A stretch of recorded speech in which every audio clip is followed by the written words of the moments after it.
Get out now, before I call security. This brand isn't for people like you, who clearly can't afford luxury fashion. The cruel dismissal rang through the Chanel flagship store, as store manager Patricia Sterling blocked the black woman from entering the Fifth Avenue boutique. She looked at her simple jeans and sweater with pure fashion snobbery, completely unaware she was ejecting Isabella Montclair, the CEO, whose $67.3 billion luxury conglomerate owned Chanel, Louis Vuitton, and every designer brand on the street. Let me take you back to 2:45 p.m. on a Saturday afternoon on Manhattan's Fifth Avenue, where assumptions about style would cost careers and expose the brutal reality of discrimination in the world's most exclusive fashion boutiques. Isabella Montclair had built her fortune by understanding that luxury fashion was about more than clothes.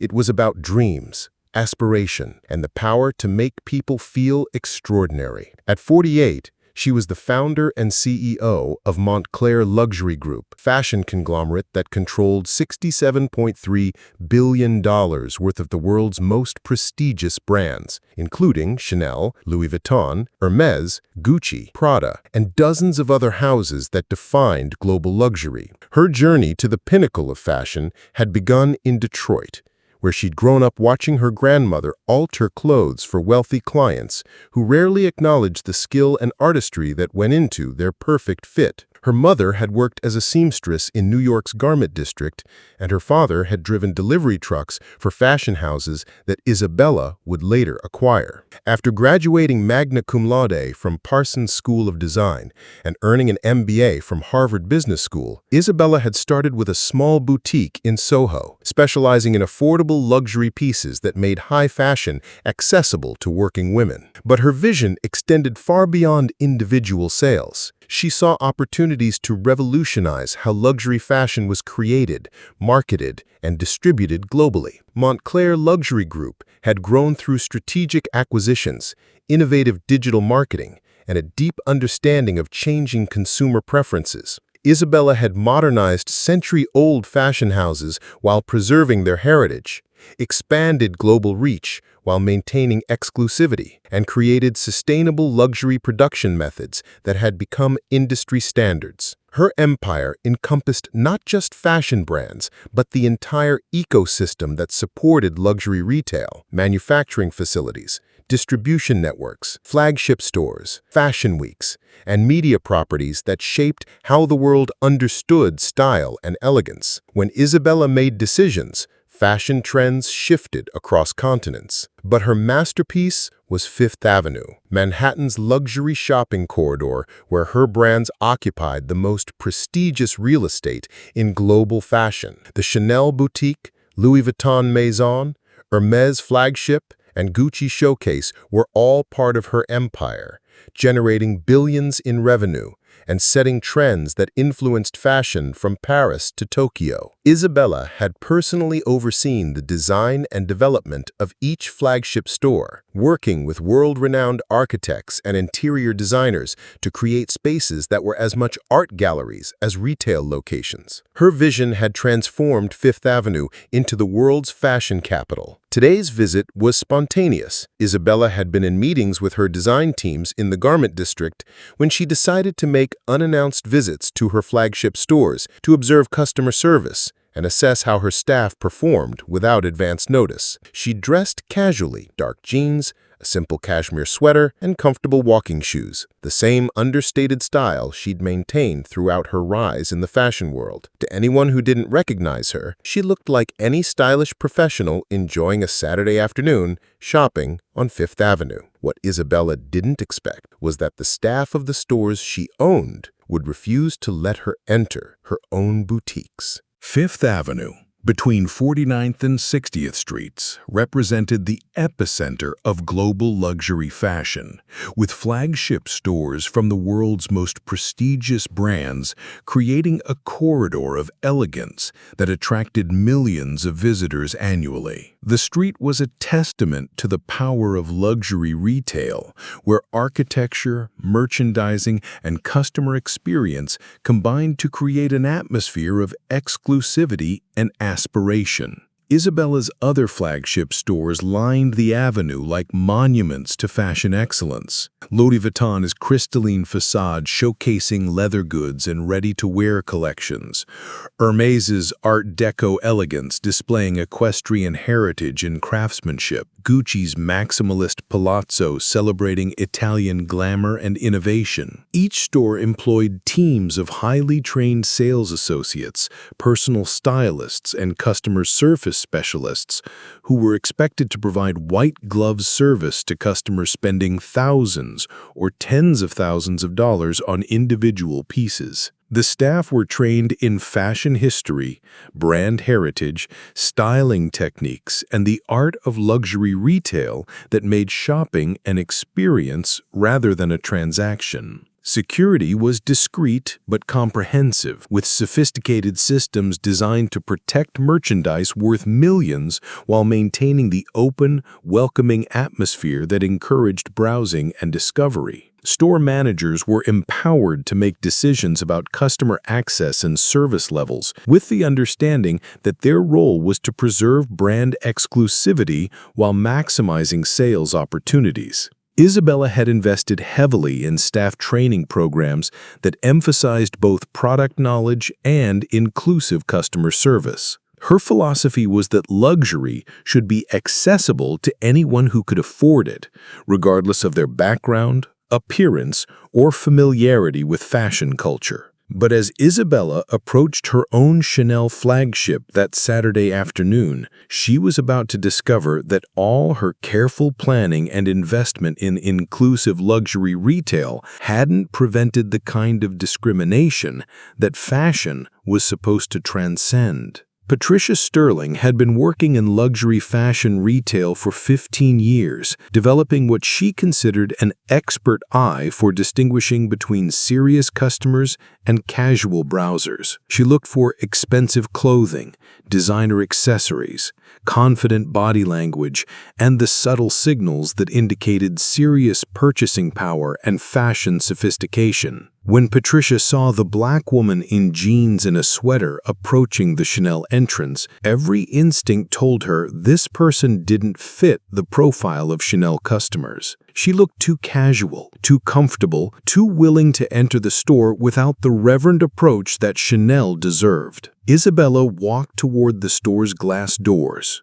Her attention focused on assessing the window displays and evaluating whether the merchandising matched her vision for presenting Chanel's latest collections. She moved with the confident ease of someone who belonged not just in the store, but in the entire world it represented. "Excuse me," Patricia called out, stepping away from her position near the entrance to intercept Isabella before she could reach the door. "Can I help you with something?" "I'm here to look at the new collection," Isabella replied, continuing toward the entrance. Patricia positioned herself more directly in Isabella's path, her body language making clear that this was not a casual inquiry, but a confrontation. "Ma'am, I should mention that our pieces start at several $1,000s. Are you familiar with Chanel pricing?" Isabella paused, recognizing the coded language that luxury retailers sometimes use to discourage customers they deemed unlikely to make purchases.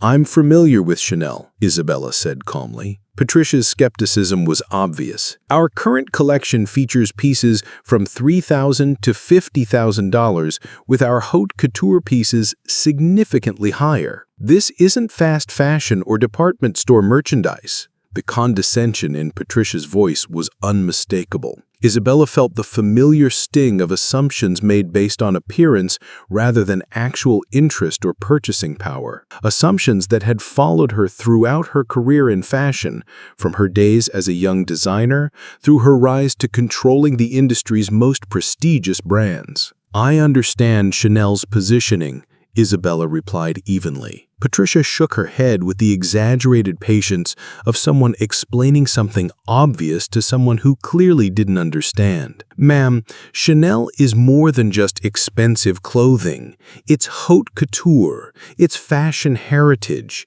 It's a lifestyle that requires a certain understanding and appreciation." She gestured at Isabella's casual attire. Our clientele typically approaches Chanel with a different level of preparation and presentation. This isn't a place for browsing or casual shopping. Isabella noticed that other customers, all white, all expensively dressed, were moving freely in and out of the store while she was being questioned and challenged about her worthiness to enter. "I'd like to see the handbag collection," Isabella said, maintaining her composure despite her growing frustration. Patricia's laugh was sharp and dismissive. "Ma'am, our handbags start at $5,000 and go up to $40,000 for limited editions.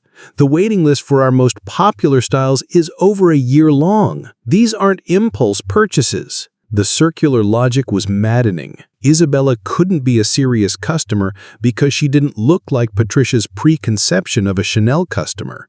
And Patricia's assumptions about her appearance were being used as evidence that she couldn't afford or appreciate the brand. "I'm prepared to make a purchase today," Isabella said firmly. Patricia's expression hardened. She had dealt with people who tried to bluff their way into luxury stores before, and she wasn't falling for whatever game this woman was playing. "Ma'am, you don't understand what you're asking for. This is Chanel. This is haute couture. This is not a place for people who don't understand the brand's significance." Isabella felt the familiar burn of discrimination, but this time it was amplified by the irony of the situation. She was being refused entry to a store that existed only because of her vision, her investment, and her years of dedication to building Montclair Luxury Group into a global fashion empire. "There seems to be some misunderstanding," Isabella said, her voice remaining steady. "I'd like to speak with your manager." Patricia's superiority complex was fully activated now. "I am the manager. I'm Patricia Sterling, store manager of Chanel 5th Avenue, and I'm telling you that you need to understand what this store represents. And I'm telling you that I'd like to shop here." Patricia gestured dismissively toward the street.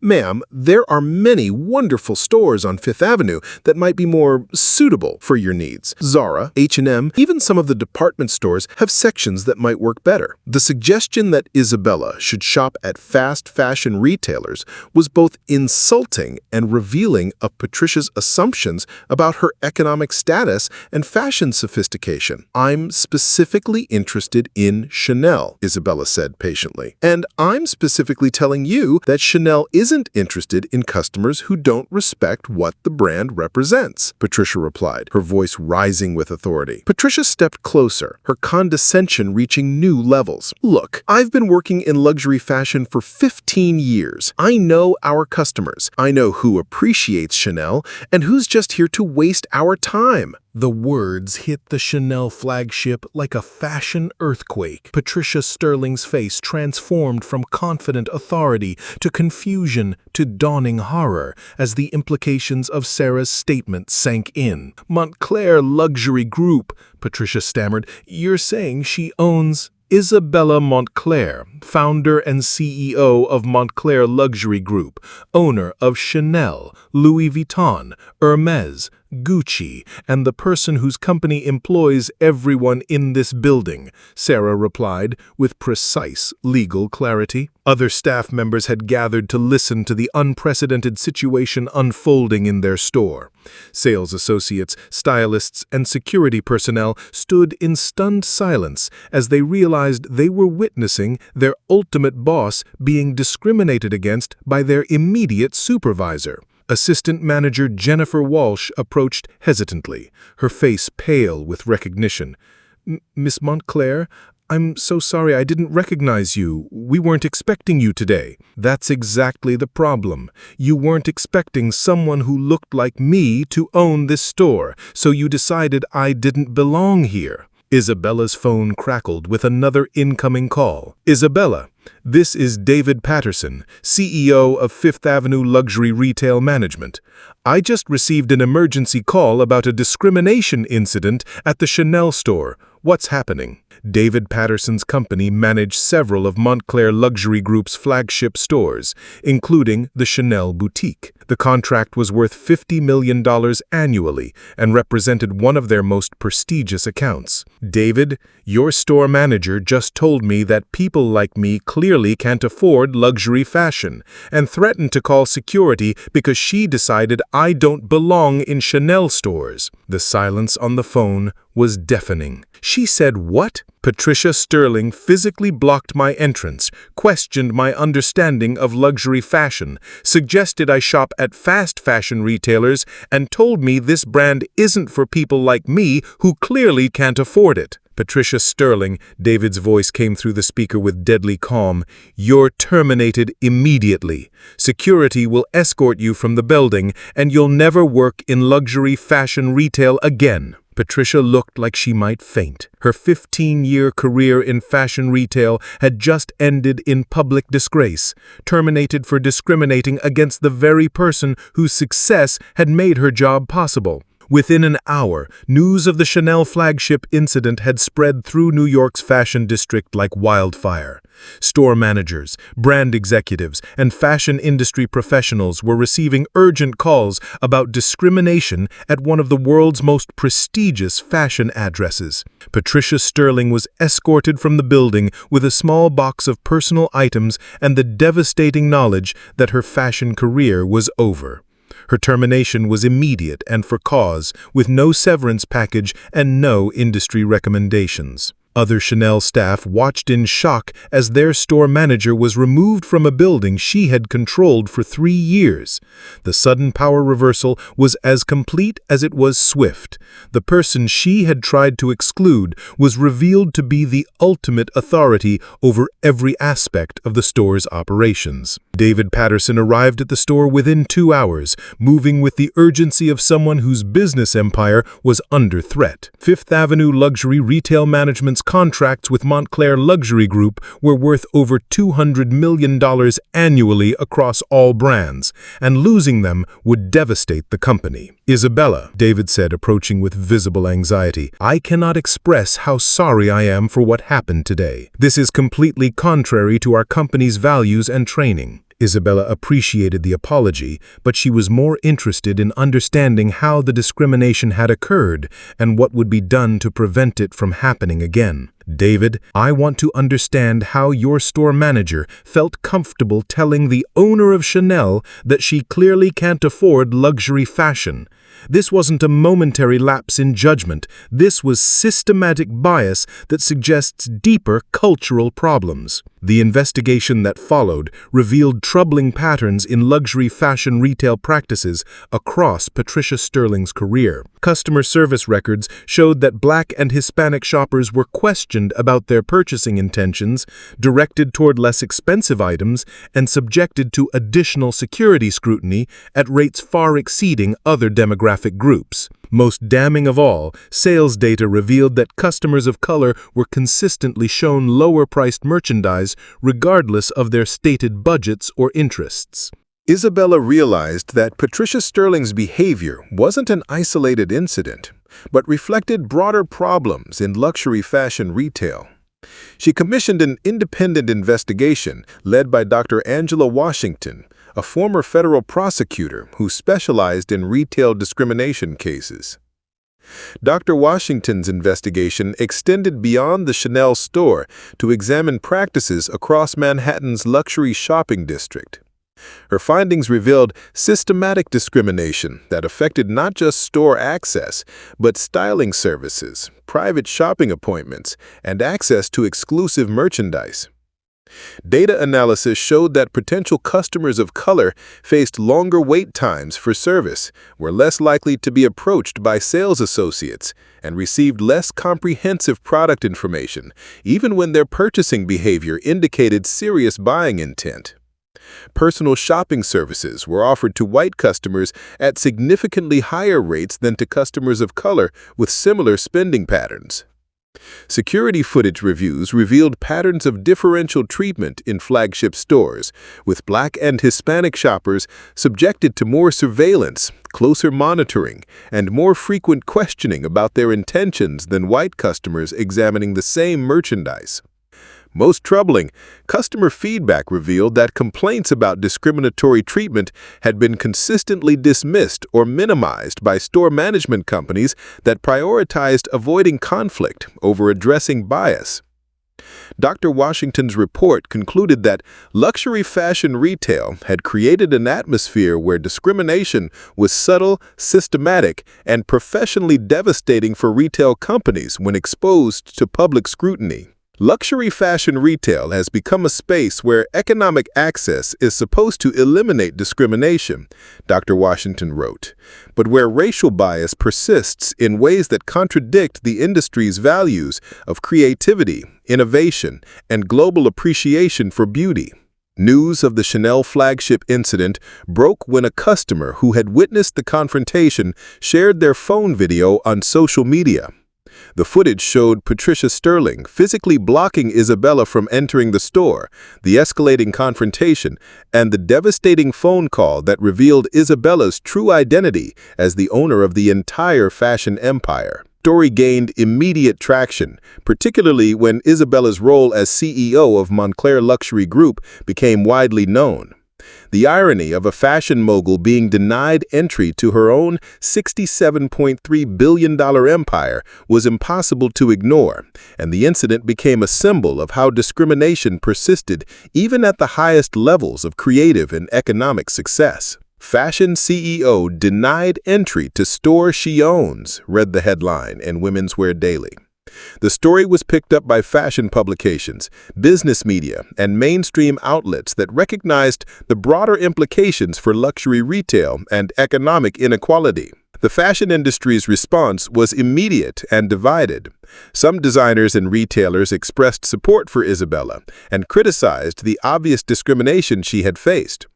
Others quietly worried about their own store's practices and began conducting internal reviews to identify potential liabilities. Fashion advocacy organizations used the incident to highlight ongoing discrimination that affected shoppers at all economic levels. The Fashion Inclusion Alliance issued a statement calling for comprehensive reforms in luxury retail practices. Isabella used her platform strategically, focusing on systemic issues rather than personal grievances. In an interview with Vogue, she said, "This incident represents the experiences of countless people who face retail discrimination without the resources to fight back. We have an opportunity to create real change in how fashion retail serves customers with dignity and respect." The Chanel flagship incident forced the luxury fashion industry to confront discrimination that had been ignored or minimized for decades. Retail companies across Manhattan began conducting emergency reviews of their customer service policies, training programs, and staff practices. The Council of Fashion Designers of America launched an industry-wide initiative to address bias in fashion retail. New training requirements were established for all retail staff, with particular focus on personal shoppers and store managers who controlled access to exclusive merchandise and services. Fashion retail companies began implementing technology solutions that reduced opportunities for discriminatory decision-making. Digital appointment systems replaced subjective assessments by sales associates. Automated inventory access eliminated bias in merchandise presentation. Customer service protocols were standardized to ensure consistent treatment regardless of appearance or background. Most importantly, the industry began acknowledging that discrimination wasn't just morally wrong, it was economically devastating. Fashion retailers that failed to address bias faced legal liability, contract cancellations, and reputational damage that could destroy their businesses in an industry built on image and aspiration. The Montclair standard became shorthand for fashion retail practices that combined luxury service with inclusive respect for all customers regardless of their appearance, background, or familiarity with fashion culture. For Isabella Montclair personally, the incident had been a profound reminder that success in fashion couldn't eliminate racism, but it could be a powerful tool for creating industry-wide change when used strategically and persistently. She used the experience to expand Montclair Luxury Group's mission beyond brand ownership to include fashion justice advocacy. The company established a foundation that provided legal support for families facing retail discrimination and funded research into bias in luxury commerce. Isabella also became more intentional about the companies her conglomerate worked with, requiring diversity training, bias auditing, and inclusive practice commitments from all partners, suppliers, and retail management firms. The Chanel flagship became a model for inclusive luxury retail. Staff diversity was prioritized, customer satisfaction was tracked across demographic groups, and community engagement programs connected the store with fashion education initiatives rather than maintaining it as an exclusive enclave. Isabella continued to make unannounced visits to her stores, but she found greater satisfaction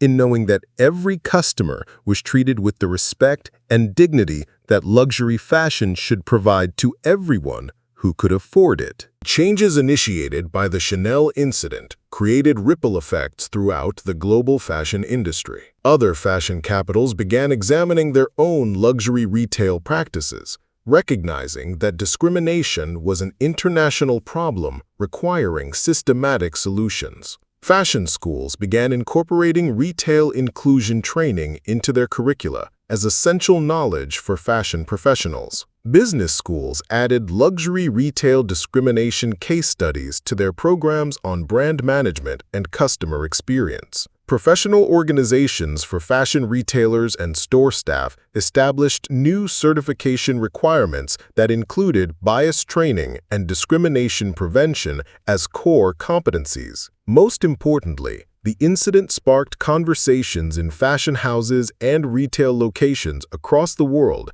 about the responsibility that came with creating aspirational experiences for diverse global customers in an increasingly diverse market. 2 years after the Chanel flagship confrontation, the luxury fashion industry had been fundamentally transformed. Retail practices that had once seemed normal were now recognized as discriminatory and professionally unacceptable. Fashion retail staff across major shopping districts had been retrained to recognize and prevent bias in their interactions with customers. Store access policies had been standardized to eliminate opportunities for discriminatory enforcement. Customer service protocols had been updated to rely on objective criteria rather than subjective assessment of worthiness. Isabella Montclair had used her experience to become a global leader in fashion inclusion, speaking at industry conferences and working with policymakers to address discrimination in luxury retail markets worldwide.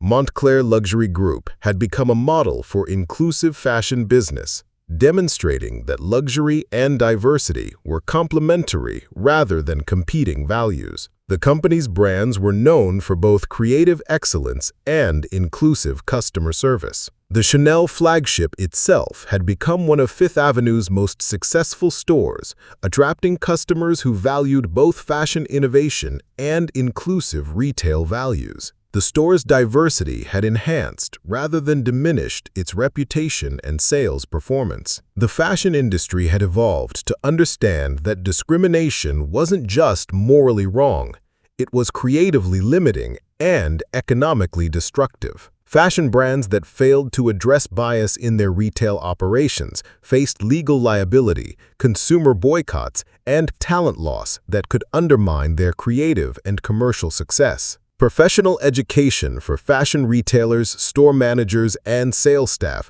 had been updated to include inclusive customer service as core competencies. Industry organizations required continuing education on bias prevention as a condition of maintaining professional certifications. Most importantly, the industry had begun to fulfill its creative potential by serving customers who reflected the diversity of global fashion appreciation. Spaces where creative excellence and commercial success served everyone who could afford luxury fashion, regardless of their background or appearance. The changes that began with one incident of discrimination at one flagship store had rippled outward to transform an entire industry's approach to retail customer service and inclusive commerce. The words that had started it all, "This brand isn't for people like you who clearly can't afford luxury fashion," had become a powerful reminder of how assumptions about worth could undermine the very creativity and aspiration that fashion was meant to celebrate. But they had also become proof that moments of discrimination could be transformed into catalysts for industry-wide change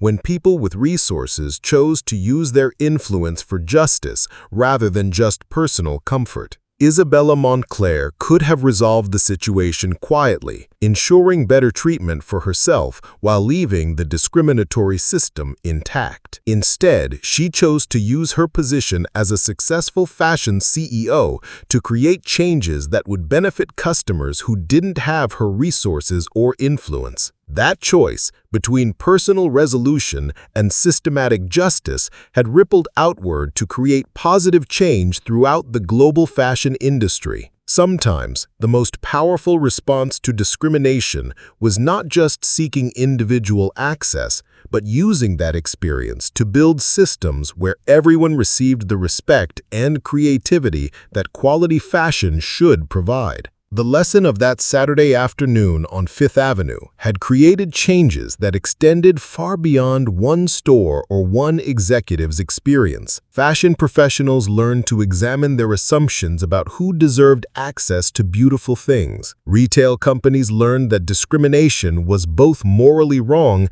and commercially destructive. The entire industry learned that its success depended on creating experiences that served everyone who appreciated fashion.